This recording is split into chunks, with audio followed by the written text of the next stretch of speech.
Assalamualaikum warahmatullahi wabarakatuh. Alhamdulillahirabbil alamin. Allahumma shalli wa sallim ala sayyidina Muhammadin wa ala alihi wa sahbihi ajmain. Para pemirsa sekalian yang dirahmati oleh Allah Subhanahu wa taala, alhamdulillah sama-sama kita bertemu kembali dalam episode tentang sejarah hijrah Nabi sallallahu alaihi wasallam, dan pada kesempatan kali ini kita akan membahas tentang peristiwa bersejarah yang terjadi pada tahun ke-9 Hijriah. Oleh karena itu, marilah kita ikuti bersama dengan penuh perhatian penjelasan yang akan disampaikan oleh yang kita muliakan guru kita Al-Habib Abdurrahman bin Kamil As-Sagaf. Kepada beliau dengan penuh hormat kami persilahkan. Assalamualaikum warahmatullahi wabarakatuh. Waalaikumsalam warahmatullahi wabarakatuh. Alhamdulillahi rabbil alamin. Allahumma salli wa sallim ala sayyidina Muhammadin wa ala alihi wa sahbihi ajmain, amma ba'du. Peristiwa bersejarah pada tahun 9 Hijriah. Yang pertama ada disebut Ghazwatut Tabuk.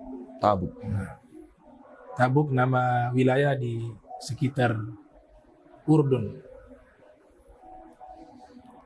atau dikenal dengan perang yang disebut oleh para ulama kontemporer peperangan di saat krisis moneter. Jadi lagi krisis moneter, kemudian terjadilah Ghazwatut Tabuk dipimpin oleh Rasul, namun tidak terjadi peperangan. Waktu itu yang menjadi donatur Sayyidina Utsman bin Affan, di antaranya yang donatur yang paling banyak mengeluarkan biaya dan harta itu Sayyidina Utsman bin Affan. Sampai Nabi mendoakan secara khusus, tidak akan berbahaya lagi menimpa, tidak ada bahaya lagi menimpa Utsman bin Affan mulai hari ini. Itu doanya Rasul kepada Sayyidina Utsman bin Affan. Dan Nabi juga informasikan bahwa tuqtalu mazlumah, kau akan terbunuh dalam keadaan dizolimi. Dan itu terbukti apa yang disampaikan oleh Nabi. Sayyidina Utsman dibunuh oleh Bugot, para pemberontak. Kemudian di tahun 9 Hijriah juga wafat putrinya Nabi, Ummu Kulthum. Kita ketahui Sayyidina Utsman menikah dengan Sayyidah Ruqayyah, putrinya Rasul. Sayyidah Ruqayyah wafat, beliau sangat sedih. Nabi melihat bagaimana kesedihannya Sayyidina Utsman, maka Nabi menikahkan dengan putrinya yang bernama Ummu Kulthum. Ternyata di tahun 9 Ummu Kulthum meninggal dunia.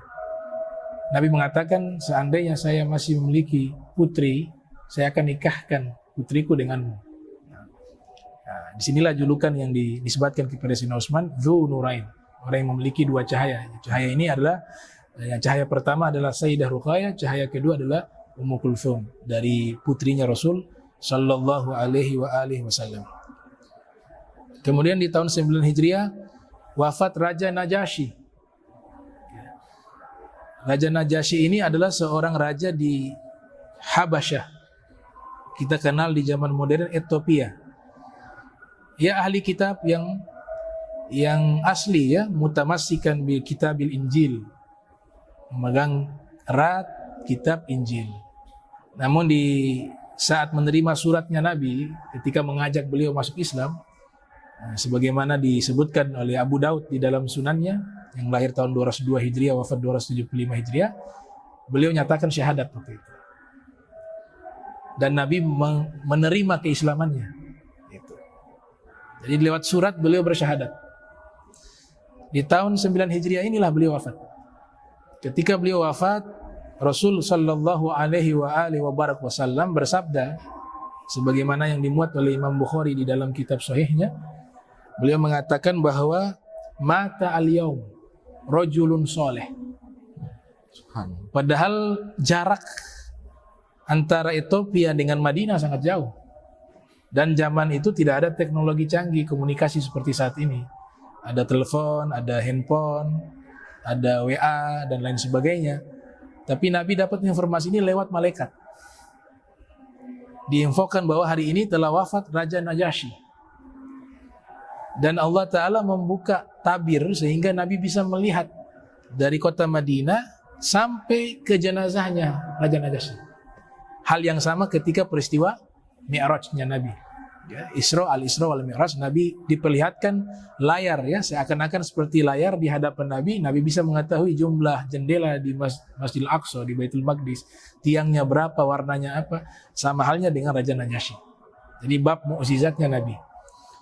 Maka Nabi menyatakan dengan tegas, mata al-yaum rajulun soleh. Hari ini telah meninggal dunia seorang laki-laki yang soleh. Siapa dia? Di sini dikatakan faqumu fasallu ala akhikum ashama. Bangunlah kalian, mari kita solat kepada jenazahnya, saudara kalian. Disebut saudara kalian berarti sudah muslim. Ashamah, nama aslinya Ashamah. Kemudian dilakukanlah solat goib pertama dalam sejarah Islam. Jadi solat goib pertama yang dilakukan itu Rasulullah melakukannya kepada Raja Najasyi pada tahun 9 Hijriah, dan dilakukan sholat goib kepada Raja Najasyi. Kemudian peristiwa bersejarah yang terjadi pada tahun 9 Hijriah, Sayyidina Abu Bakar melakukan ibadah haji pada tahun 9 Hijriah. Kemudian setelah itu mengutus Al-Imam Ali bin Abi Thalib. Dan wafatnya Raja Persia, kemudian diganti oleh anak perempuannya menjadi raja. Itu beberapa peristiwa yang terjadi pada tahun 9 Hijriah. 9 Hijriah. Terima kasih Bib atas penjelasan antum, dan sebagaimana penjelasan antum tadi bahwa ketika terjadi peristiwa perang Tabuk, yaitu di mana peristiwa peperangan tersebut, di mana kondisi umat Islam dalam kondisi krisis, dalam kondisi yang susah. Nah, begitu juga dengan kehidupan kita sekarang. Tidak semua kita memiliki kecukupan ekonomi. Apalagi kita juga mungkin pernah mengalami masa-masa krisis. Tetapi kita memiliki cita-cita. Masing-masing telah memiliki cita-cita. Nah, bagaimana kita sebagai generasi muda dalam menggapai cita-cita tetapi terhalang oleh kemampuan dalam masalah finansial? Bagaimana nasihat antum tetap tentang bagaimana tentang orang-orang seperti yang mengalami krisis, yang ingin menggapai cita-cita tetapi terhalang oleh kehidupan yang susah? Yang pertama perlu kita yakini bahwa jatah rizki daripada seluruh makhluk sudah tertulis sebelum kita lahir. Sehingga keadaan apapun yang kita alami, kita terima itu. Yang penting ada ikhtiar, kita terima. Dan itu bukan daripada akhir dari segala-galanya, ya kan? Jadi kesuksesan bukan standarnya daripada harta, tapi kesuksesan hakikatnya itu adalah orang yang selamat di akhirat. Makanya tidak ditemukan satupun kata sukses dalam Al-Quran kecuali selalu berbicara akhirat. Tidak pernah disebutkan konteksnya duniawi. Yang kedua, memang agama Islam memberikan peluang kepada siapapun yang ingin sukses secara finansial. Makanya ada dikatakan dalam riwayat, ya, bahwa ada 99 rizki di bab tijarah, lewat pintu dagang. Sisanya di mawashi dan pekerjaan-pekerjaan lainnya. Nah, bisa kita gunakan lewat perdagangan. Ya, kita belajar konsep-konsep berdagang sebagaimana yang sekarang ini kita dibantu dengan teknologi, bisa kita manfaatkan itu sebagai satu media untuk membantu perdagangan kita. Yang ketiga, bahwa jalan menuju kesuksesan itu banyak. Jika kita gagal di satu jalan ini, kita bisa cari di jalan yang lain. Saya katakan kepada beberapa anak-anak yang berprestasi, ya, di antara santri-santri kita juga ada yang mereka secara finansial ekonominya tidak baik. Seorang yang fakir, yang susah, yang ingin sekolah. Nah, di zaman kita ini ada beberapa pintu kesempatan, walaupun tidak punya uang bisa bersekolah lewat beasiswa, dan itu kita lewat internet bisa.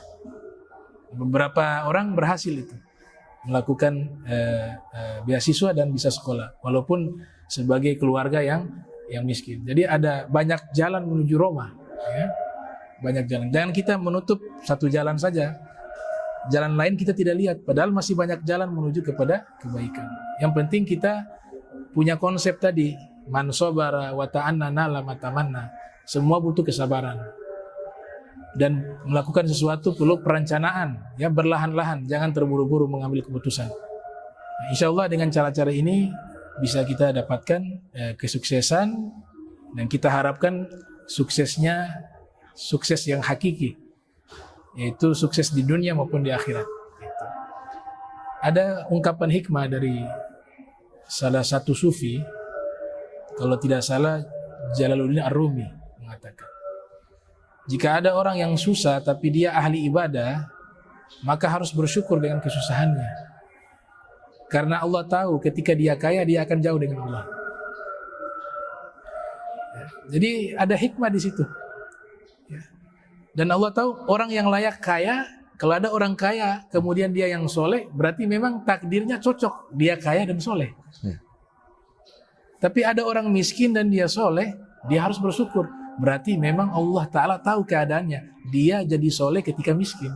Kalau kaya, wallahu alam, tidak tahu kedepannya seperti apa. Cuma yang paling merugi adalah sudah miskin tidak soleh, itu paling merugi. Begitu juga yang sudah kaya raya, tidak soleh, tidak menjadi orang baik, padahal sudah diberikan kemudahan oleh Allah Ta'ala. Itu akan dihisap oleh Allah Subhanahu Wa Ta'ala. Makanya di dalam hadis qudsi, saya kutip hadis qudsi, dikutip oleh Syekh Mutawalli Sya'rawi. Allah Ta'ala berfirman, saya mencintai 3 golongan, tapi ada 3 golongan lebih saya cinta. Yang pertama, saya mencintai orang tua yang taat, tapi saya lebih cinta lagi pemuda yang taat. Yang kedua, saya mencintai orang miskin yang tawadu, tapi saya lebih cinta orang kaya yang tawadu. Dan yang ketiga, Allah Ta'ala mengatakan, saya mencintai orang kaya yang dermawan, tapi saya lebih cinta lagi orang miskin yang dermawan. Subhanallah. Jadi itu mungkin hikmah yang bisa kita petik. Terima kasih atas penjelasan antum. Mudah-mudahan dengan penjelasan daripada guru kita Al-Habib Abdurrahman As-Segaf, kita semua bisa menjadi orang-orang yang sukses. Bukan hanya sukses di dunia, tetapi sukses di akhirat. Jangan jadikan ujian maupun cobaan sebagai sesuatu yang menghalangi kita untuk menggapai apa yang kita inginkan, tapi jadikan itu sebagai sesuatu hal yang menjadikan kita menjadi pribadi yang lebih kuat. Dan tidak ada pun sesuatu yang terjadi di dunia ini melainkan semua adalah takdir dari Allah Subhanahu Wa Ta'ala, dan Allah Subhanahu Wa Ta'ala lebih mengetahui mana yang lebih baik untuk diri kita semua. Demikianlah pelajaran yang bisa kita ambil pada hari ini. Assalamualaikum warahmatullahi wabarakatuh.